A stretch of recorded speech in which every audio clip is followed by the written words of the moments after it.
Hey guys, I'm Mark. I'm Timmy. Hi everyone, I'm Mike. I'm Lockie. How you doing? I'm Darren, and we are The Overtones. Yeah, you over all the tears I've cried in pain.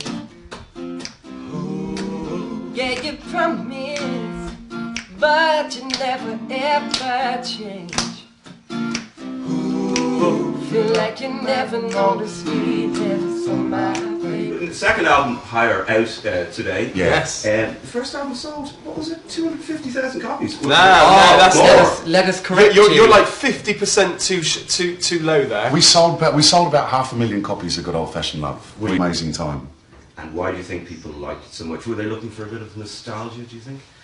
Possibly. But it's feel good, isn't it? You know, it's a real feel good album, and isn't it amazing to be part of something that makes people feel good? You know, there's so much doom and gloom and everything around. It's so nice to whack on a CD and to cheer people up, and I love that our album does that for people.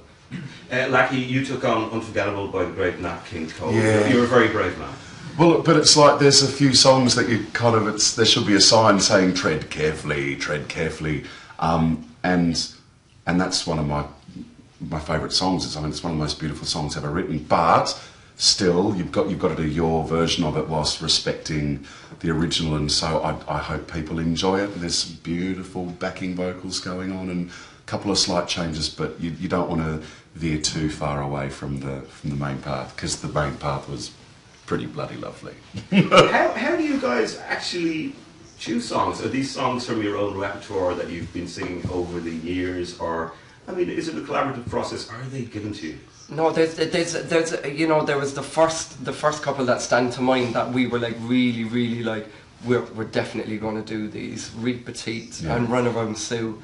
And then obviously Unforgettable came on later, but it's amazing for us. We always get a short list together, but we're very much in the driving seat of everything we do. So whether it be originals or covers, we're there pushing these songs forward. So, you know, it's just amazing to think that we really have a great mixed album now, full of original and old stuff as well. Timmy, you've kind of an R&B kind of thing in your voice. How would you describe, you know, your styles individually? You've got a kind of a baritone going on, I think, Lackey. How about yourself? I've got the Frankie Valli high voice thing going on. Yeah, I think it's really good that we've kind of got such distinctive voices, because that's what kind of makes the Overtones sound, you know. So who's the best singer? Me. Oh, it's very modest. Of course, some people won't know how you guys got together. Like you came later, but you were genuinely working as painters and decorators. Is this true? Yeah, I mean, it certainly wasn't how we got together. We'd been a band for years before that. We met each other on the open mic circuit in London. And, you know, we did lots of jobs along the way, whether it be working in bars or giving out leaflets or restaurants or whatever. And it was getting increasingly difficult to stick together, you know, 5 guys all needing to pay rent and put food on the table. You know, it gets nearly impossible to actually, you know, meet and rehearse. So Darren and myself had the idea to start a painting and decorating company in the hope we get a big job and we could work together and our schedules would tie in so we could rehearse. And it was just, you know, an incredibly lucky break. We were having a rehearse outside one of the offices we were decorating, and somebody walked by and loved what we did. So and it kind of went from there. The hard work started then. I was disappointed to learn that you don't do any songs by the Undertones. But is there any songs that you do that might surprise people in the more kind of, let's say, rock and roll kind of genre?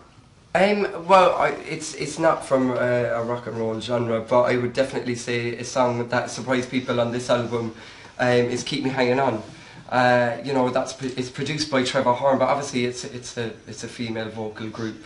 Diana Ross and the Supremes recorded it originally, and he's really brought out the darker side of the song. You know, we've worked some epic producers as well, Trevor Horn, Walter A, but it's been amazing to have a couple of surprises on there for people. And we kind of collectively thought that Perfect would be a really interesting song to do, and that our fans would really enjoy it, and the record label said, no, don't.